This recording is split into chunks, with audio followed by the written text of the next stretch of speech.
Hai,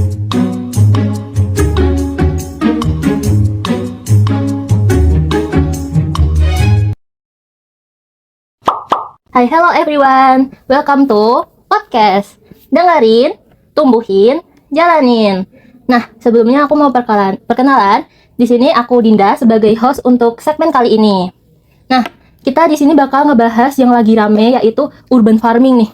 Itu kan di media sosial kan banyak banget ya yang lagi ngebahas itu, apalagi untuk generasi muda yang cocok di lahan terbatas nih. Tapi aku di sini nggak mungkin duduk sendirian juga. Aku bakal ditemenin sama seseorang yang spesial untuk menemani aku di segmen Talkponik yang spesial ini. Nah, untuk Mas Hakim bisa hadir. Halo guys, terima kasih sudah diundang di Talkponik hari ini. Ya, sama-sama Mas. Sebelumnya aku juga seneng banget bisa ngobrol sama Mas Hakim di sini. Tapi sebelum kita lanjut lebih dalam, mungkin Mas Hakim bisa perkenalan dulu ke teman-teman biar tahu Mas Hakim ini siapa. Oke teman-teman, jadi perkenalan dulu, nama saya Fatih Hakim. Teman-teman bisa manggil saya Hakim. Jadi saya di sini sebagai narasumber dari Prodi AGT atau Agroteknologi Angkatan 23 gitu ya. Nah, kebetulan banget ya, ternyata yang kita undang ini anak agroteknologi.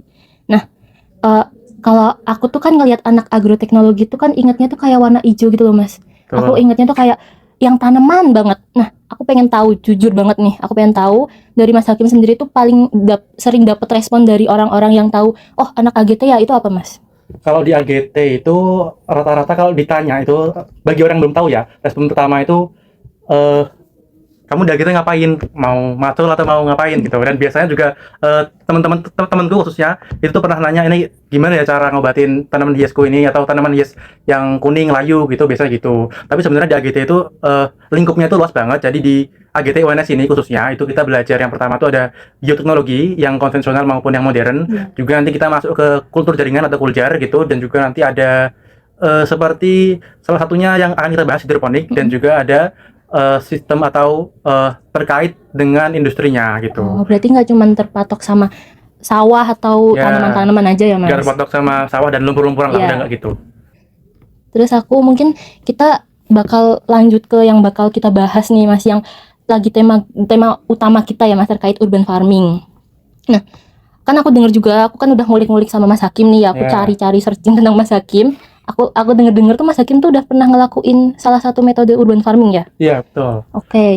Nah, itu aku mau tahu dulu secara garis besarnya tuh urban farming tuh apa Mas? Karena setahu aku sebagai orang awam ya Mas, urban farming sendiri tuh aku ngedefinisiinnya tuh ya udah urban itu perkotaan, sedangkan farming tuh ya kegiatan menanam atau ya kegiatan pertanian gitu ya Mas. Mungkin aku bisa rangkumin kalau urban farming tuh kita kegiatan menanam di tengah perkotaan. Tapi mungkin maknanya juga nggak sesederhana itu kan Mas. Nah, aku pengen tahu urban farming di mata anak agroteknologi dan seseorang yang sudah melakukan metode ini gitu.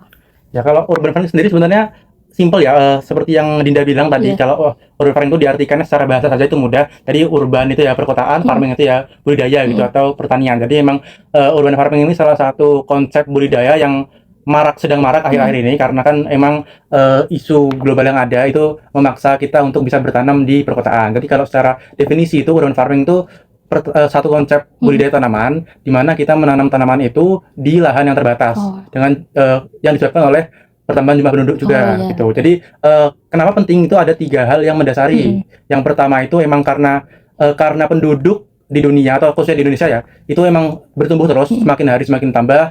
Itu juga menyebabkan kebutuhan daripada rumah atau tempat tinggal itu menambah, dan dari situ itu nanti lahan produktif untuk budidaya itu berkurang. Itu yang pertama. Terus yang kedua itu juga ada isu lingkungan, yang mana kan akhir-akhir ini semakin era medsos, bahkan era semua orang tahu gitu lah. Berarti kan orang-orang tahu bagaimana praktik budidaya yang kalau di Indonesia khususnya itu masih banyak yang menggunakan pestisida kimia. Itu menjadi salah satu hal yang mendasari kenapa banyak urban farming. Gitu. Terus yang ketiga juga food miles atau jarak pangan gitu. Jarak pangan antara produsen ke konsumen. Jadi bisa dibayangkan kalau sayuran yang ada di dataran tinggi itu bisa sampai ke konsumen, ke kita itu butuh waktu yang jauh, dan juga bisa menyebabkan adanya degradasi nutrisi di sayurannya, atau misalkan sudah layu duluan atau sudah terkena polusi di jalan gitu lah ketika logistik jalan. Nah, itu kurang lebih 3 hal penting yang diperhatikan sama praktik urban farming ini gitu. Oke. Aku boleh tahu nggak Mas Hakim tuh melakukan metode apa di urban farming tuh salah satunya? Oh ya, kalau aku sendiri itu udah melakukan urban farming di rumah, Iya. pernah di rumah, terus pernah di fakultas juga di FP itu sebagai praktikum, dan juga kebetulan di KKN gitu. Oh. Jadi di KKN tuh emang aku melakukan urban farming Iya. yaitu hidroponik.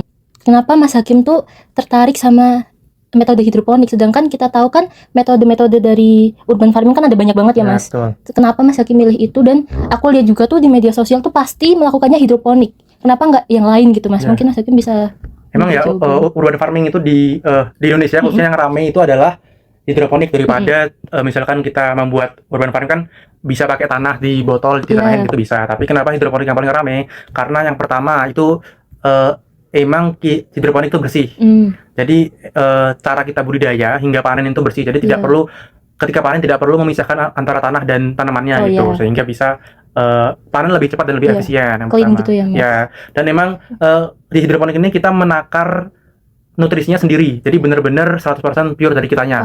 Kalau di tanah kan kita masih ditunjang dari tanah. Kan tanah mengandung unsur hara ya. Jadi emang tanah itu sebagai penunjang, tapi di hidroponik ini kita benar-benar meramu atau merumuskan dosis larutan di hidroponik tanamannya gitu. Terus yang ketiga emang karena hidroponik ini bisa dikatakan jauh lebih hemat air. Kenapa gitu? Karena kita memperhatikan antara dosis si larutan pupuknya dan juga si airnya. Jadi biar disatukan itu nanti menghasilkan larutan ABBX namanya, yang itu yang digunakan untuk hidroponik. Makanya bisa jauh lebih hemat air. Dan juga emang kenapa hemat air itu karena air yang larutan yang sudah digunakan itu airnya bersirkulasi. Jadi ketika ada penampungan wadah untuk larutan, nanti bersirkulasi ke tanaman baik lagi. Sirkulasi lagi gitu ya, Mas, berarti berputar terus. Ya. Hidroponik ini lebih praktis untuk orang-orang perkotaan. Karena kenapa? Kan orang-orang perkotaan tuh kita tahu, atau orang-orang yang di rumahnya diramai penduduk gitu lah, kan tuh memiliki kegiatan ya. Nanti misalkan paginya keluar kemana sampai sore, baru rumah lagi. Itu bisa ngurusin hidroponik. Karena kenapa? Hidroponik ini lebih praktis untuk dilakukan. Berarti kayak kalau misal aku tinggal di perumahan gitu, emang efisiennya buat yang di kawasan padat gitu ya, Mas? Mas Hakim inget nggak? Dulu pas SD tuh kita udah diajarin sama guru kita terkait hidroponik. Ingat nggak Mas? Kebetulan SD aku dulu beda kali ya? Ya mungkin ya beda ya Mas. Tapi aku dulu ingat kalau aku pas kira-kira kelas 4 atau kelas 5 gitu ya Mas. Kita itu pakai tisu yang dibasahin.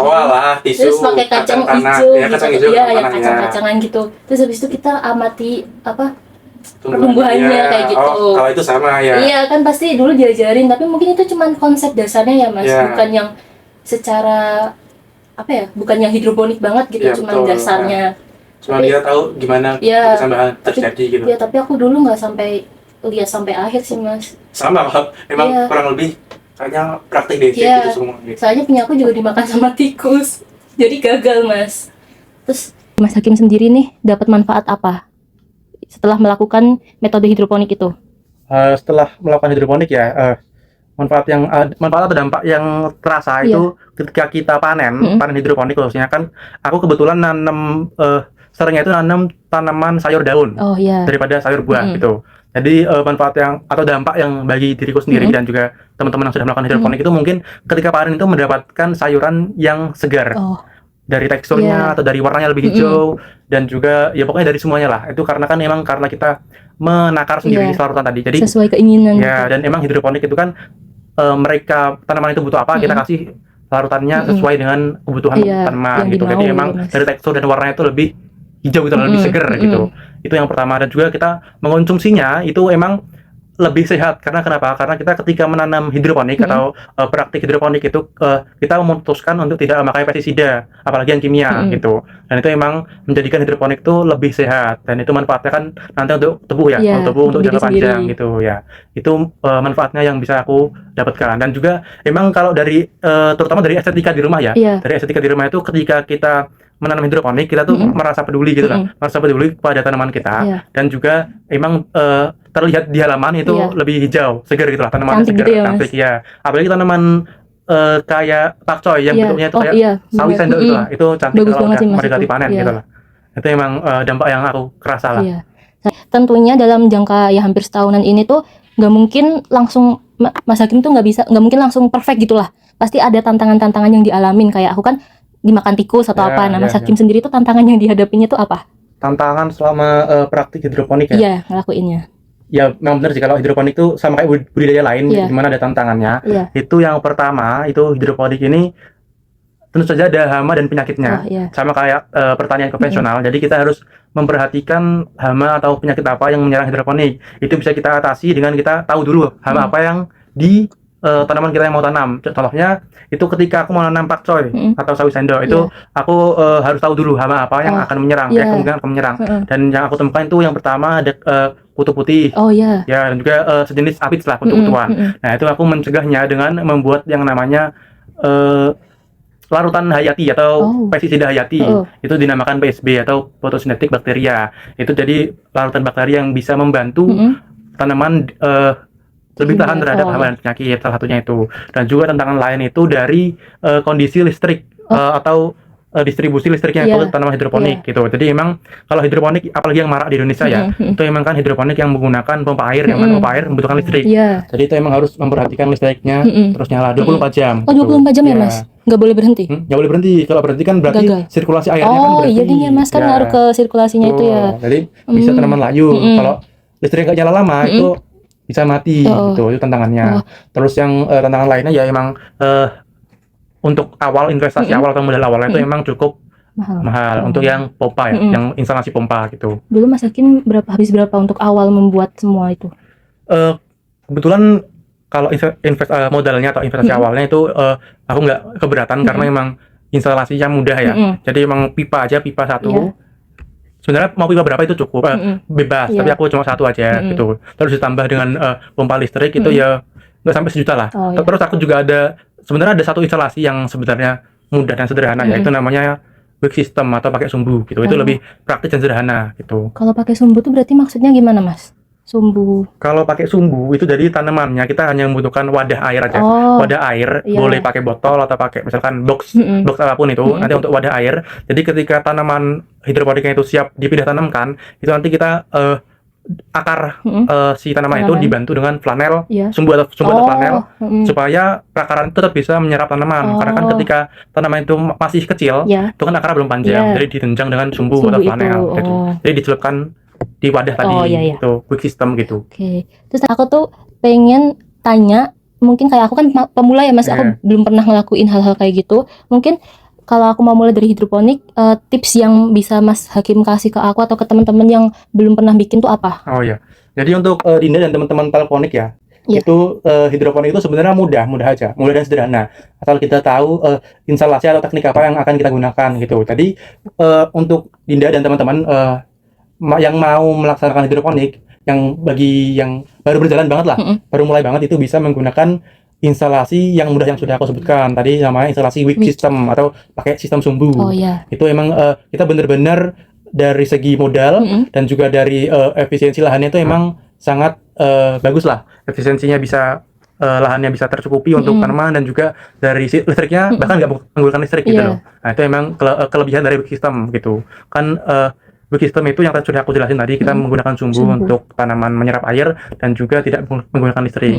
Jadi bisa dimulai dari situ kalau mau memulai hidroponik. Nah, gitu. Nanti bila sudah bisa atau sudah bisa panen itu sekali itu bisa mencoba instalasi lainnya. Yang misalkan lebih susah ya, menggunakan pipa itu. Juga yang vertikal mungkin itu lebih efisiensi lahan lagi kalau vertikal. Itu juga bisa.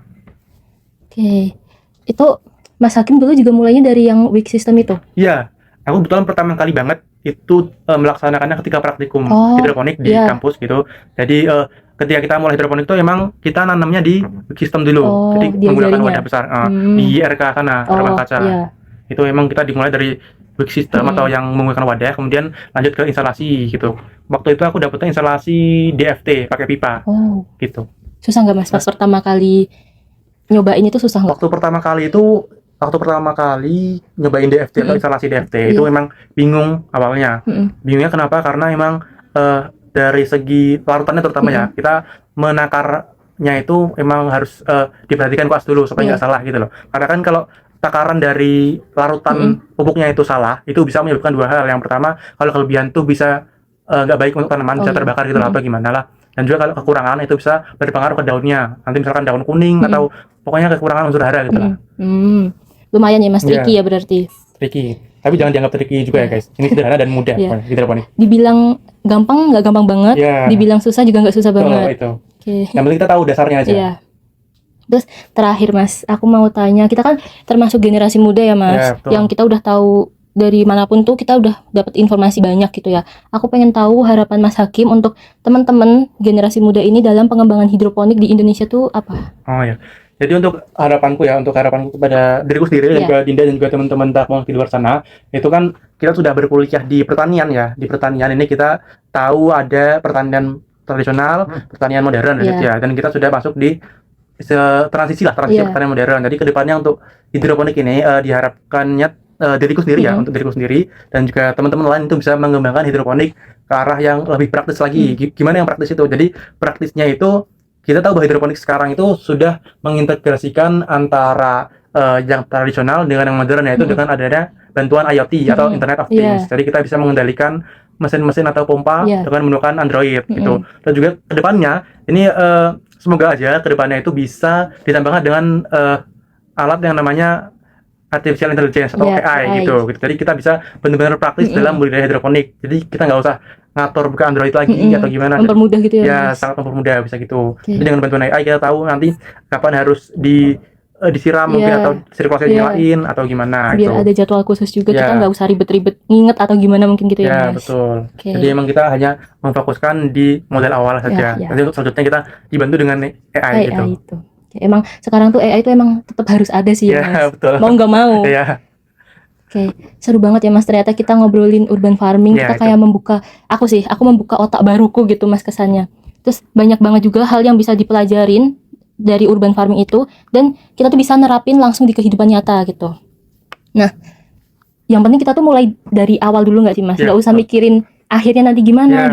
Yang penting kita mau untuk mulai, bener kan Mas? Betul sekali. Jadi Mas Hakim sendiri juga nggak harus langsung perfect kan. Semua orang tuh pasti bakal ngalamin yang namanya trial and error, ya kan Mas? Terus ada salah tuh juga nggak apa-apa kan ya Mas. Jadi kayak nggak harus semuanya tuh dari nol tuh nggak harus langsung jadi, langsung berhasil. Makasih ya Mas Hakim udah mau sharing insight baru kepada teman-teman hari ini. Terus ya terima kasih juga Dinda dan teman-teman Takmonik karena sudah mengundang. Bener. Dan juga untuk teman-teman yang udah nonton sampai akhir, terima kasih. Tapi sebelum semua ini tertutup, aku mau minta kata-kata untuk hari ini, untuk teman-teman dan untuk kita semua. Bisa bicara ke kamera. Ya, teman-teman Takmonik, jadi setelah kita membicarakan urban farming terkait hidroponik ini, yang perlu diluruskan adalah hidroponik ini adalah teknik pertanian yang mudah dan sederhana. Jadi teman-teman bila mau mencoba itu silakan gitu. Yang penting kita itu mencoba terlebih dahulu daripada tidak mencobanya, gitulah kira-kira. Jadi jangan mikir kalau pertanian tuh cuman berhenti di sawah atau yang jauh-jauh ya Mas. Ternyata kita tuh bahkan zaman sekarang tuh kita udah bisa nyebut pertanian di balkon atau dimanapun itu sebagai pertanian ya Mas. Kita bisa mulai dari mana aja, dari tempat sesempit apapun kita bisa mulai. Nah, asal kita mau bisa laksanakan. Asal kita ada effortnya ya Mas. Betul. Dan kita harus menerima konsekuensi karena kita udah memulai. Jangan tiba-tiba berhenti di tengah jalan. Jangan sampai. Jangan menyerah lah di tengah jalan gitu ya Mas. Oke, mungkin kita cukupkan di sini. Kita cukupkan nanti gini ya Mas. Boleh. Oke, untuk teman-teman, makasih udah nonton. Kita cukupkan podcast di sini di episode Takponik kali ini. Bye bye.